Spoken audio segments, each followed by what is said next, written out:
Good morning. My name is Caroline, and today is day 18 of our Catholic Audio Bible reading series. We are reading chapters 40 and 41 in Genesis. If you are new here, welcome. If you are joining us again, thank you for joining. We are reading from Genesis all the way up to Revelation, one day at a time, finding joy in reading the Bible every day. So today we're going to get started with chapter 40, and we're going to read 41 as well in Genesis, the creation narratives, and then we'll talk just briefly about it right after. So with that, chapter 40, the dreams of two prisoners. Sometime after this, the cupbearer of the king of Egypt and his baker offended their lord, the king of Egypt. Pharaoh was angry with his two officers, the chief cupbearer and the chief cupbearer and the chief baker, and he put them in custody in the house of the captain of the guard, in the prison where Joseph was confined. The captain of the guard charged Joseph with them, and he waited on them, and they continued for some time in custody. One night they both dreamed, the cupbearer and the baker of the king of Egypt, who were confined in the prison, each his own dream, and each dream with its own meaning. When Joseph came to them in the morning, he saw that they were troubled. So he asked Pharaoh's officers, who were with him in custody in his master's house, "Why are your faces downcast today?" They said to him, "We have had dreams, and there is no one to interpret them." And Joseph said to them, "Do not interpretations belong to God? Please tell them to me." So the chief cupbearer told his dream to Joseph and said to him, "In my dream there was a vine before me, and on the vine there were 3 branches. As soon as it budded, its blossoms came out, and the clusters ripened into grapes. Pharaoh's cup was in my hand, and I took the grapes and pressed them into Pharaoh's cup, and placed the cup in Pharaoh's hand. Then Joseph said to him, 'This is its interpretation. The 3 branches are 3 days. Within 3 days, Pharaoh will lift up your head and restore you to your office. And you shall place Pharaoh's cup in his hand, just as you used to do when you were his cupbearer. But remember me when it is well with you. Please do me the kindness to make mention of me to Pharaoh, and so get me out of this place. For in fact, I was stolen out of the land of the Hebrews. And here also I have done nothing that they should have put me into prison.' When the chief baker saw that the interpretation was favorable, he said to Joseph, 'I also had a dream. There were 3 cake baskets on my head, and in the uppermost basket there were all sorts of baked goods for Pharaoh. But the birds were eating out of the basket on my head.' And Joseph answered, 'This is its interpretation. The 3 baskets are 3 days. Within 3 days, Pharaoh will lift your head from you and hang you on a pole, and the birds will eat the flesh from you.' On the 3rd day, which was Pharaoh's birthday, he made a feast for all his servants and lifted up the head of the chief cupbearer and the head of the chief baker among his servants. He restored the chief cupbearer to his cupbearing, and he placed the cup in Pharaoh's hand. But the chief baker he hanged, just as Joseph had interpreted to them. Yet the chief cupbearer did not remember Joseph, but forgot him." Chapter 41, Joseph interprets Pharaoh's dream. After 2 whole years, Pharaoh dreamed that he was standing by the Nile, and there came up out of the Nile 7 sleek and fat cows, and they grazed in the reed grass. Then 7 other cows, ugly and thin, came up out of the Nile after them and stood by the other cows on the bank of the Nile. The ugly and thin cows ate up the 7 sleek and fat cows, and Pharaoh awoke. Then he fell asleep and dreamed a second time. 7 ears of grain, plump and good, were growing on one stalk. Then 7 ears, thin and blighted by the east wind, sprouted after them. The thin ears swallowed up the 7 plump and full ears. Pharaoh awoke, and it was a dream. In the morning his spirit was troubled, so he sent and called for all the magicians of Egypt and all its wise men. Pharaoh told them his dreams, but there was no one who could interpret them to Pharaoh. Then the chief cupbearer said to Pharaoh, I remember my faults today. Once Pharaoh was angry with his servants and put me and the chief baker in custody in the house of the captain of the guard. We dreamed on the same night, he and I, each having a dream with its own meaning. A young Hebrew was there with us, a servant of the captain of the guard.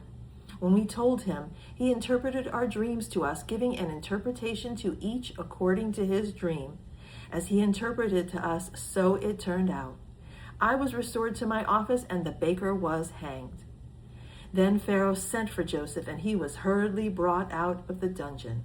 When he had shaved himself and changed his clothes, he came in before Pharaoh. And Pharaoh said to Joseph, I have had a dream, and there is no one who can interpret it. I have heard it said of you that when you hear a dream, you can interpret it. Joseph answered Pharaoh, It is not I. God will give Pharaoh a favorable answer. Then Pharaoh said to Joseph, In my dream I was standing on the banks of the Nile, and 7 cows, fat and sleek, came up out of the Nile and fed in the reed grass. Then 7 other cows came up after them, poor, very ugly and thin. Never had I seen such ugly ones in all the land of Egypt. The thin and ugly cows ate up the first 7 fat cows. But when they had eaten them, no one would have known that they had done so, for they were still as ugly as before. Then I awoke. I fell asleep a second time, and I saw in my dream 7 ears of grain, full and good, growing on one stalk, and 7 ears withered, thin, and blighted by the east wind, sprouting after them. And the thin ears swallowed up the 7 good ears. But when I told it to the magicians, there was no one who could explain it to me. Then Joseph said to Pharaoh, Pharaoh's dreams are one and the same. God has revealed to Pharaoh what he is about to do. The 7 good cows are 7 years, and the 7 good ears are 7 years. The dreams are one. The 7 lean and ugly cows that came up after them are 7 years, as are the 7 empty years blighted by the east wind. They are 7 years of famine. It is as I told Pharaoh. God has shown to Pharaoh what he is about to do. There will come 7 years of great plenty throughout all the land of Egypt.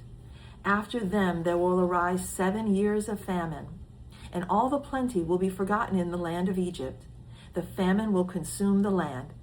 The plenty will no longer be known in the land because of the famine that will follow, for it will be very grievous.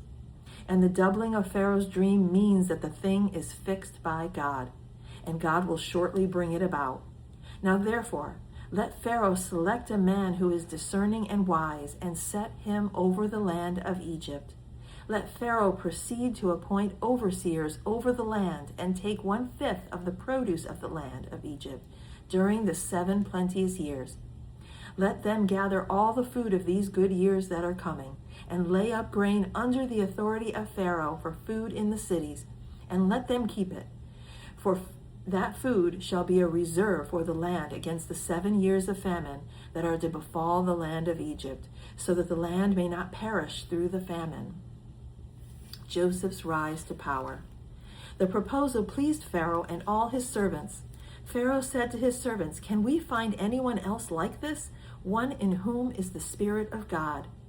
So Pharaoh said to Joseph, Since God has shown you all this, there is no one so discerning and wise as you. You shall be over my house, and all my people shall order themselves as you command. Only with regard to the throne will I be greater than you. And Pharaoh said to Joseph, See, I have set you over all the land of Egypt, removing his signet ring from his hand. Pharaoh put it on Joseph's hand. He arrayed him in garments of fine linen and put a gold chain around his neck. He had him ride in the chariot of his second in command. And they cried out in front of him, Bow the knee. Thus he set him over the land of Egypt. Moreover, Pharaoh said to Joseph, I am Pharaoh, and without your consent, no one shall lift up hand or foot in all the land of Egypt. Pharaoh gave Joseph the name Zaphenath-Paneah, and he gave him Asenath, daughter of Potipharah, priest of On, as his wife. Thus Joseph gained authority over the land of Egypt. Joseph was 30 years old when he entered the service of Pharaoh, king of Egypt. And Joseph went out from the presence of Pharaoh and went through all the land of Egypt. During the 7 plenteous years, the earth produced abundantly. He gathered up all the food of the 7 years when there was plenty in the land of Egypt and stored up food in the cities. He stored up in every city the food from the fields around it. So Joseph stored up grain in such abundance, like the sand of the sea, that he stopped measuring it. It was beyond measure. Before the years of famine came, Joseph had 2 sons, whom Asenath, daughter of Potipharah, priest of On, bore to him. Joseph named the firstborn Manasseh, for he said, God has made me forget all my hardship and all my father's house. The second he named Ephraim, for God has made me fruitful in the land of my misfortunes.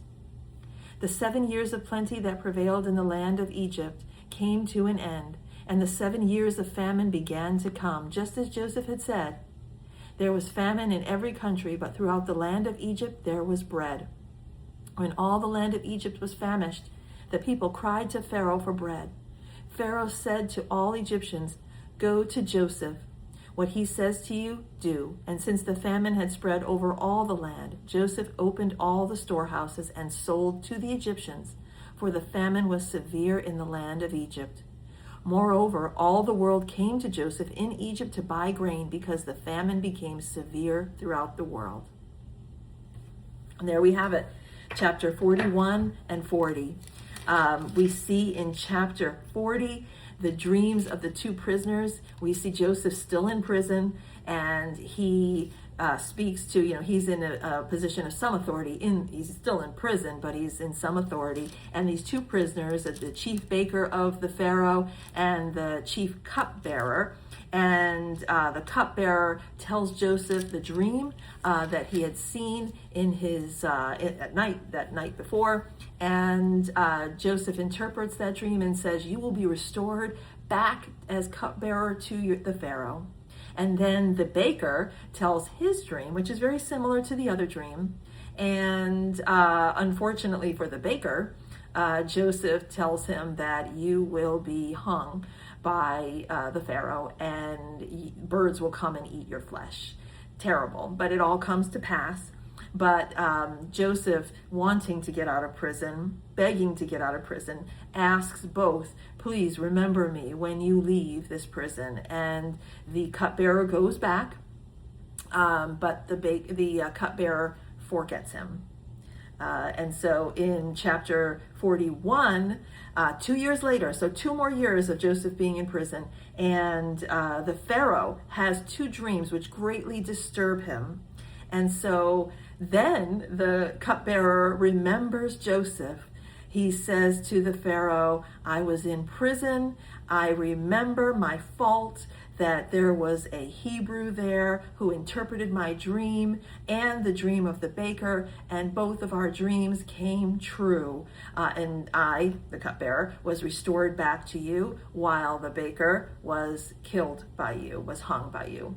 And so Pharaoh had Joseph brought out to him. Joseph was cleaned up, shaved, put on better clothes, and then he went to see Pharaoh.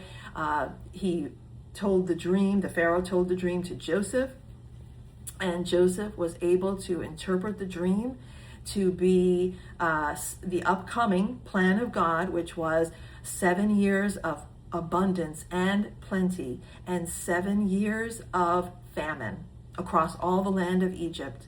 And so, and it would be very severe famine. And so what Joseph did, he also, being a very smart and wise man, young man, told Pharaoh, pick a man out of your men and your officers, someone who is discerning, who is able to save 1/5 of all the abundance of the plenty, the food and the grain, and store that up, because when the famine comes, you will then, obviously Egypt would survive where other countries and places would not. And so Pharaoh realizes that There's no one who is wiser than Joseph. He is the perfect man to put in that position. And so Joseph rises to power under the Pharaoh. The Pharaoh says, no one else will be above me. I am Pharaoh, but I am making you my number two in command. You will have all authority. Pharaoh gives Joseph his signet ring and puts fine clothes on him, fine linen clothes, and makes him number two in command, and everyone bending the knee to Joseph. So Joseph's dream in the earlier Genesis chapters comes true. He has risen to power and in Egypt, and others bow before him. And so Joseph arranges just as he told Pharaoh he would, which is to gather up all of the plenty and the abundance and save that for the 7 years. And then the 7 famine years come and Egypt has bread. And also they're selling the grain to not only Egyptians, but throughout all the lands because the famine extended everywhere. We also see that Pharaoh gave Asenath, who was his priest's daughter, to him in marriage. And, I looked up some information about that. And Asenath, it is thought by Jewish scholars that Dinah might have had a baby with Shechem, this daughter with Shechem. And Joseph's brothers had taken that baby and gave it away. And the baby was taken to Egypt and became this daughter of the priest. There's some talk about in the Jewish text about an amulet that was given to the baby. And so the priest saw the amulet, which I think was a history of the child, how the child came to be. And then this priest took in this child as if it were his own, and she grew in that house in Egypt for the priest on. And why that's important is because Joseph, being a very good and righteous Hebrew man, Israelite, they were to marry within their own clans and amongst their own peoples for them to live this righteous life as Israelites under God's covenant. And so it's thought that Joseph did not marry Asenath to rise in power, but instead that it was a good and lawful marriage for the Israelites, and his family, for Joseph's family. And so he proceeded in this marriage with Asenath, and he had 2 children, Ephraim and Manasseh. And we will see later that Jacob blesses both children, his grandchildren, Jacob's grandchildren, and brings them in as for the tribes of Israel. So very important. And again, there's nothing in the Bible that talks about this, Asenath being Dinah's daughter with Shechem, the Canaanite. But, like I said, it's in the Jewish history, and they're pretty confident, it seems, in that to make the marriage be a valid marriage. But it is very interesting, these 2 chapters. There's a lot to unpack there. We will continue on with Joseph's story tomorrow when we read starting with chapter 42. So I hope that you will join us again for our day 19. I hope you have a good rest of your day. And with that, I will leave you until tomorrow.